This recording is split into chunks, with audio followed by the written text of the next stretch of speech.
फ्रांसीसी क्रांति में नेपोलियन का उत्कर्ष हमारा विषय नेपोलियन बोनापार्ट है, जिसके पिछले 2 अध्यायों में हम चर्चा कर चुके हैं कि किस तरह से फ्रांसीसी क्रांति के परिणाम स्वरूप फ्रांस में नेपोलियन बोनापार्ट का उदय हुआ।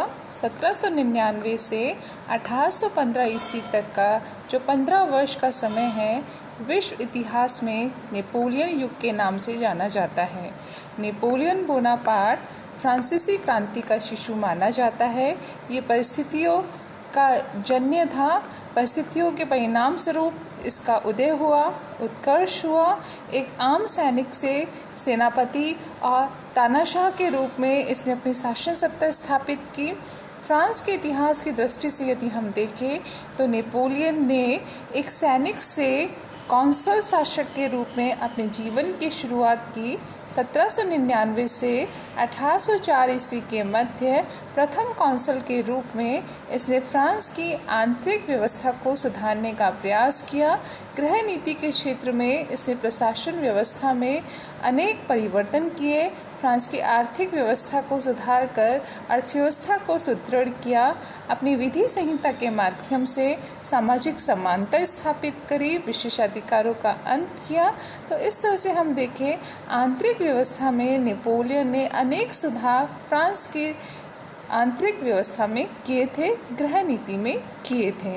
इन सभी का परिणाम ये निकला कि फ्रांसीसी क्रांति जो समानता, स्वतंत्रता और बंधुत्व के सिद्धांतों को लेकर शुरू हुई थी, ये सारे उद्देश्य अब नेपोलियन के शासन के अंतर्गत प्राप्त हो चुके। आंतरिक शांति व्यवस्था स्थापित होने से अब नेपोलियन ने अपना पूरा ध्यान विदेश नीति की ओर दिया। विदेश नीति में भी हम चर्चा कर चुके हैं कि नेपोलियन ने प्रारंभ में फ्रांस के विरुद्ध जो गुट बना था, इंग्लैंड, रूस, ऑस्ट्रिया का, इस त्रिगुट का अंत किया है। इन तीनों शक्तियों को अलग अलग करके उसे युद्ध में पराजित करना चाहा है, जिसमें इंग्लैंड को छोड़कर अन्य सभी शक्तियों के खिलाफ उसे सफलता मिली है। एकमात्र इंग्लैंड ऐसा था जो अपनी नौसेना के बल पर, अपनी सामुद्रिक शक्ति के बल पर, अपने उच्च कोटि के व्यापार के बल पर, अपनी सुदृढ़ आर्थिक व्यवस्था के बल पर फ्रांस को टक्कर दे रहा था। यही कारण है कि नेपोलियन ने 1804 में फ्रांस का सम्राट बनने के पश्चात साम्राज्यवादी नीति को अपनाया। वह महत्वाकांक्षी था। वह फ्रांस के विरुद्ध जितने भी शत्रु थे उन सब का दमन करके फ्रांसीसी सीमाओं का विस्तार करना चाहता था, एक विशाल साम्राज्य स्थापित करना चाहता था, यूरोप का सर्वेसर्वा बनना चाहता था। वह स्वयं को शार्लमा कहलवाना पसंद करता था और यही कारण है कि 1804 के पश्चात उसने अन्य राष्ट्र के खिलाफ सैन्य अभियान किए, जिसमें हमने देखा कि ऑस्ट्रिया, रूस और प्रशिया, इन सभी के साथ उसने अलग अलग युद्ध किए हैं और इन युद्धों के परिणाम स्वरूप फ्रांस की विजय हुई है। नेपोलियन ने अपने भाइयों को, अपने अधीनस्थों को विजित क्षेत्रों का शासक बनाया है। वह शासक निर्माता बना है, राजाओं का नेता बना है और इन अधीनस्थ क्षेत्रों में अपने उत्तराधिकारी नियुक्त करके वहाँ के शासन व्यवस्था पर अप्रत्यक्ष रूप से अपना नियंत्रण स्थापित किया है। पॉप के साथ उसने 1802 ईस्वी में कनकॉर्डेट करके धार्मिक समझौता कर लिया था। इस तरह से हम देखें तो फ्रांसीसी गणराज्य की सीमाओं का काफ़ी विस्तार हो गया था। पॉप के राज्य पर, रोमन साम्राज्य पर उसका नियंत्रण था। दूसरी तरफ हम देखें तो अन्य जो देश है जहाँ पर उसने अपने अधीनस्थ शासक स्थापित कर रखे थे, वहाँ पर उसका प्रभाव था। तो ऐसे में नेपोलियन को लगने लगा था कि वह अब यूरोप का सर्वेसर्वा बन गया। उसने इंग्लैंड को चुनौती देना शुरू किया और इसी में हम देखेंगे कि नेपोलियन ने अपनी स्थिति को सुदृढ़ समझकर इंग्लैंड के खिलाफ महाद्वीपीय प्रणाली की घोषणा करी, महाद्वीपीय व्यवस्था की घोषणा करी, जिसे कॉन्टिनेंटल सिस्टम या व्यापार बहिष्कार नीति के नाम से भी जाना जाता है। इंग्लैंड की आर्थिक व्यवस्था को ठप करने के लिए नेपोलियन ने इस नीति का अनुसरण किया। विश्व इतिहास में इसे महाद्वीपीय व्यवस्था के नाम से जाना गया। इसके अनुसार उसने ब्रिटिश जो द्वीप थे इनकी आर्थिक नाकेबंदी करने के लिए और फ्रांस के अधीन जितने भी उपनिवेश थे वहाँ पर ब्रिटिश जहाज़ों का प्रवेश निषेध करने के लिए और यूरोपीय बाजार में ब्रिटिश माल न पहुँचे इस चीज़ का ध्यान रखने के लिए, उन पर नियंत्रण स्थापित करने के लिए 1806 ईस्वी में बर्लिन विज्ञप्ति जारी की। इस विज्ञप्ति के माध्यम से उसे अन्य सभी जहाँ भी ब्रिटेन का सामान आ रहा था, इस सामान को पहुँचने पर रोक लगाई। इसी के क्रम में उसने 1807 में वारसा विज्ञप्ति जारी करी। नेपोलियन ने अपने मिलान घोषणा जो 1807 ईस्वी में ही जारी की थी, इसके माध्यम से उसने किसी भी देश का कोई भी जहाज ब्रिटेन के बंदरगाह या ब्रिटिश उपनिवेशों से वह नहीं आ सकता है, उनको जब्त कर लिया जाएगा, इस तरह की घोषणा करी। इसके विरोध में इंग्लैंड ने अपने आर्थिक और व्यापारिक स्थिति को सुदृढ़ बनाने के लिए फ्रांस के खिलाफ ऑर्डर्स इन काउंसिल की घोषणा करी। इसके अनुसार फ्रांस या उसके मित्र राष्ट्र का कोई भी जहाज यदि इंग्लैंड के प्रभाव क्षेत्र में एक जगह से दूसरे स्थान पर जाएगा या व्यापार करेगा तो उसको जब्त कर लिया जाएगा, उसके माल को पकड़ लिया जाएगा। फिर से नेपोलियन ने 1810 में फॉन्टेनब्लू घोषणा करी, जिसका उद्देश्य ये था कि इंग्लैंड में भी जो माल बन रहा है उसको जब्त कर लिया जाएगा और नेपोलियन साम्राज्य में यदि पाया जाता है तो उसको जला दिया जाएगा, उसको नष्ट कर दिया जाएगा। इस तरह से हम देखें महाद्वीपीय व्यवस्था के माध्यम से नेपोलियन ने इंग्लैंड को व्यापारिक दृष्टि से, आर्थिक दृष्टि से नष्ट करने का प्रयास किया और इसके लिए नेपोलियन ने फ्रांसीसी गणराज्य के अधीन जितने भी उसके अधीनस्थ क्षेत्र थे, राइन राज्य संघ थे और पॉप का जो क्षेत्र था, इन सभी पर उसने अपना अधिकार करके इनको महाद्वीपीय व्यवस्था लागू करने के लिए विवश किया।